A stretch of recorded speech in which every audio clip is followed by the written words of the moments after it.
அனைத்தூர் நகரத்தார்களும் கலந்து கொண்ட அந்த தேர்தலை இந்த ஊர் சார்பின் பிரதிநிதியாக இருந்து நடத்திய பெருமைக்குரிய திரு கண்ணப்பன் அவர்கள், செயல் வீரர் அவர்கள் அன்றைக்கு தொலைபேசியிலே எனக்கு 3 நாட்களுக்கு முன்னதாக அழைத்து பட்டிமன்றம் பண்ணணும்னு கேட்கிற போது நான் சொன்னேன், அண்ணன் நேற்று தேதி இருக்கு, அதுக்கு முந்தைய நாள் மிதலைப்பட்டியலில் என்னுடைய தனி பேச்சு இருக்கிறேன், அதை முடிச்சுட்டு வந்துடலான்னு திட்டம் போட்டோம். அங்க அந்த நிகழ்விற்கு மக்கள் 7 மணிக்கு வந்து சேரல, 8 மணிக்கு தான் வந்து உட்கார்ந்தார்கள். அதன் பிறகு ஆரம்பித்து முடிப்பதற்கு 9:05 ஆயிற்று. இங்கு வந்து சேர முடியாத தாமதமாயிற்று. ஆனால் அந்த 3 மாத காலங்களுக்கு முன்பே மிதலைப்பட்டியிலே என்னை தேதி வாங்கி அங்கே பத்திரிகையிலே அவர்கள் அழைத்து விட்ட காரணத்தினாலே அதற்கு முன்னதாக அங்கு சென்று இங்கு வந்து பட்டிமண்டபத்திற்கு சேர்ந்து விடலாம் என்று இருந்தோம். ஆனால் அன்றைக்கு அம்பிகை வழங்காத அந்த சூழல் இன்றைக்கு உங்கள் முன்பு நிறைவாக அம்பிகை மகாபிஷேகத்தோடு அருள் பாலிக்கின்ற தருணத்திலே எனக்கு நல்லதொரு வாய்ப்பினை வழங்கி இருக்கிறார். எனவே இங்க இருக்கிற நாச்சியாபுரம் நகரத்தார் பெருமக்கள் அத்தனை பேரையும் வணங்கி இந்த இனிமையான சூழல்ல நம்முடைய லைன்ஸ் கண்ணப்பன் அவர்கள் என்னை மிக சிறப்பாக அவர்கள் அறிமுகம் செய்து அழைத்தார்கள். மிக அருமையா இன்னைக்கு நான் வந்து நாச்சியாபுரத்துக்கு அன்னைக்கும் வந்தேன். இங்க 4 பேருமே 2 முறை. ரொம்ப ஆச்சரியம் என்னன்னா இவங்க எல்லாம் ஒரு ஊருக்கு ஒரு தவணை வர்றதே பெருசு. அன்னைக்கு முந்தானத்து ஒரு தவணை வந்து இன்னைக்கு ஒரு தவணை வந்திருக்கோம். நாங்க அந்த மாதிரி 2 முறை வரக்கூடிய வாய்ப்பு எங்களுக்கு அமைந்திருக்கிறது.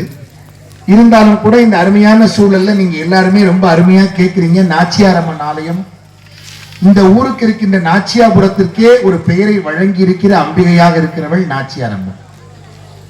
இந்த நாச்சியாரம்மனாக அருள் பாலிக்கிற இந்த அம்பிகையினுடைய திருக்கோயிலுடைய குடமுழுக்கு மிக சிறப்பாக இன்று காலை நடந்தேறி இன்றைய தினம் அருமையாக இந்த விழா கோலம் பூண்டிருக்கிற நாச்சியாபுரத்திலே நாச்சியாபுரம் நகரத்தார் பெருமக்கள் எந்த ஒரு காரியத்தையும் செவ்வனே செய்கின்றவர்கள் என்பதற்கு நான் இதற்கு முன்பு இங்கே சிவாலய கும்பாபிஷேகத்திலே வந்து கலந்து கொண்டேன்.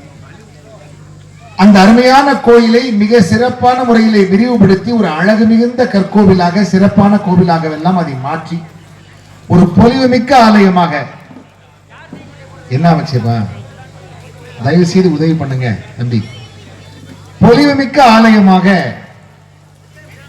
அதை சிவாலயத்தை அவர்கள் புதுக்கிய போதுதான் இந்த ஊரினுடைய மகிமைகளை எல்லாம் அறிந்து கொள்ளக்கூடிய வாய்ப்பு எனக்கு உண்டாயிற்று.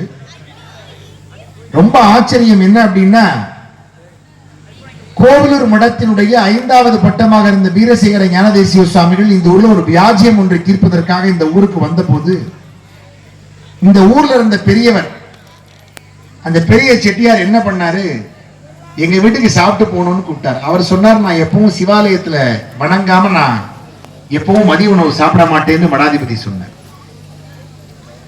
மடாதிபதி அந்த மாதிரி சொன்ன உடனே அந்த பெரிய செட்டியார் சொன்னார், ஐயா பக்கத்துல கம்பனூர் அங்க அப்படி கோயில் இருக்கு, அந்த கோயிலுக்கு கும்பிட போலாம்னு நினைக்கிற போது அவர் சொன்னார், நான் கோவிலூருக்கே போயிருவேன், நான் வீட்டுல எல்லாம் பண்ணி வச்சுட்டேனே, நீங்க சாப்பிடணும்னாரு. உடனே அந்த மடாதிபதி சொன்னார், நீங்க பிள்ளையார் கோயில் கட்டுறதுக்காக வச்சிருக்க இடத்துல சிவன் கோயில் கட்டுறோம்னு வாக்குறுதி கொடுத்தீங்கன்னா நான் உங்க வீட்டுல சாப்பிடுறேன்னு சொன்னார். உடனே கட்டுறோம்னு சொல்லி அதே மாதிரி கட்டப்பட்ட ஊர் இந்த ஊர்.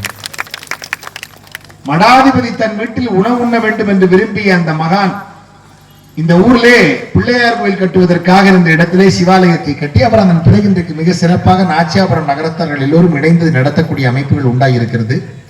சிவாலயம் இந்த ஊருக்கு ரொம்ப ஆதியில உண்டானது. அந்த தண்டாயுதபாணி பெருமான் பிள்ளையார் என்கிற சிறப்புகளை எல்லாம் இந்த ஊரினுடைய வரலாற்றின் மூலமாக அறிந்து கொள்ள முடிகிறது. ரொம்ப சிறப்பு என்னன்னா, இந்த நாச்சியார் அம்மன் பொதுவா ஒவ்வொரு ஊருக்குமே ஒரு சக்தி தெய்வங்கள் இருக்கும். இப்போ உதாரணத்துக்கு கன்றமாணிக்கம் எடுத்துக்கிட்டீங்கன்னா தியாகி ராமண்ணன் வந்திருக்கா, மாணிக்க நாச்சின்னு ஒரு தெய்வம். உதாரணத்துக்கு சொல்றேன். காரைக்குடினா கொப்புடையம்மன், நான் சொன்னதுக்கெல்லாம் ஒரு தொடர்பு இருக்கும். அப்படியே பாத்தீங்கன்னா அதே மாதிரி ஒவ்வொரு ஊரையும் நீங்க எடுத்து பாத்தீங்கன்னா கோணாம்பட்டுன்னா அங்க ஒரு கொப்புடையம்மன். அதே மாதிரி ஒவ்வொரு ஆலயங்கள் இருக்கிறது. தேவகோட்டைனா கோட்டையம்மன், பாகநேரினா புல்வநாயகி, நாற்றசங்கோட்டைனா கண்ணாத்தாள் என்று சக்தி பீடங்கள் இருக்கிறது. நீங்க ரொம்ப ஆச்சரியமான விஷயம் என்னன்னா, நீங்க 9 நகர கோயிலாக இருக்கட்டும், எவ்வளவு பெரிய சிவாலயமாக இருக்கட்டும், திருவண்ணாமலையா இருக்கட்டும், சிதம்பரமா இருக்கட்டும், எல்லா ஊர்லயுமே அந்த ஊருக்கு அந்த சிவாலயத்திற்கு ஒரு சக்தி பீடமாக இன்னொரு ஆலயம் இருக்கும். ஒரு அம்பாள் கோயில் இருக்கும். மாத்தூர்னா பக்கத்துல அழகநாச்சியம்மன் கோயில் இருக்கும். பிள்ளையார்பட்டினா அழகநாச்சியம்மன் கோயில் இருக்கும். இவ்வளவு பெரிய சிவாலயத்துக்கு ஒரு கும்பாபிஷேகமா இருக்கட்டும், அவ்வளவு பெரிய சிவாலயத்துக்கு ஒரு பெரிய பிரம்மோற்சவ நிகழ்ச்சியா இருக்கட்டும், அதான் முதல்ல நடத்த மாட்டாங்க. முதல்ல அம்பாள் கோயிலை பூர்த்தி பண்ணி அம்பாளை நிறைவு பண்ண பிறகுதான் அந்த சிவாலயத்துக்கே கை வைப்பார்கள். என்ன காரணம் உங்களுக்கு தெரியுதா? அம்பாளுக்கு என்ன மகத்துவம்னு புரியுதுங்களா? ஒண்ணு இல்ல, உலகத்திற்கே மூலமாக இருப்பவள் சக்தி என்பதை காட்டுவதுதான். கைதட்டின 6 பேருக்கு மட்டும் ஆட்சிகளுக்கு நன்றி. நல்ல கைதட்டலாம் எல்லாரும். அந்த 6 சக்திகள் மட்டும்தான் ஆதார சக்தியா இருந்து கைதட்டி இருக்கு. ஒரே ஒரு விஷயம் பாருங்க, இந்த உலகத்திற்கே மூலாதாரமாக இருக்கிற அந்த சிறப்பு. உடனே இந்த பேச்சாளர்கள் எல்லாம் நீங்க ஆண்களே பெண்களேன்னு சொல்லிட்டீங்க. நாம பேசுறது ஆன்மீகத்தை பற்றி உள்ள தெய்வங்கள் நிலைய, நம்ம மனிதர்களை பத்தி நான் பேசல. அது சிறப்பு என்னன்னா, அந்த அம்பாள் ஆதிபராசக்தியாக இருந்து பிரம்மா, சிவன், விஷ்ணு என்கிற மூவரையும் தோற்றுவித்தாள் என்பது நம்முடைய புராணங்கள் சொல்லுகிற செய்தி.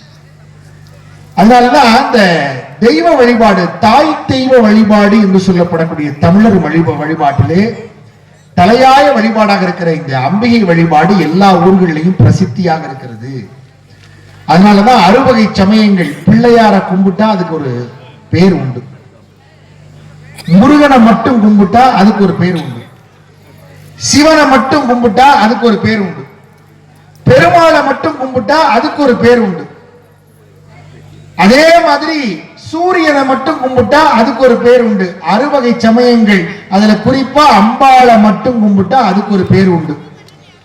பிள்ளையார வணங்குறதுக்கு பேரு கணாபத்தியம்னு பேரு. அதுல இருந்து வந்ததுதான் கணபதி வழிபாடு, கணாபத்தியம்னு பேரு. அத காணாபத்திய வழிபாடுன்னு சொல்வார்கள். முருகனை வணங்குவதற்கு கௌமாரம்னு பேரு, அதான் குமார கடவுள் வழிபாடு. நீங்க திருமாலை வணங்குவதற்கு வைணவம்னு பேரு. சிவனை வணங்கினா சைவம்னு பேரு, சூரியனை வணங்கினா சௌரம்னு பேரு. ஆனால் இந்த அம்பாளை வணங்கக்கூடிய வழிபாட்டிற்கு சாத்த வழிபாடு என்று பெயர். 6 வகை சமயத்தில் தாய் தெய்வமாக இருந்து அருள்பாலிக்கிறவள் சக்தி.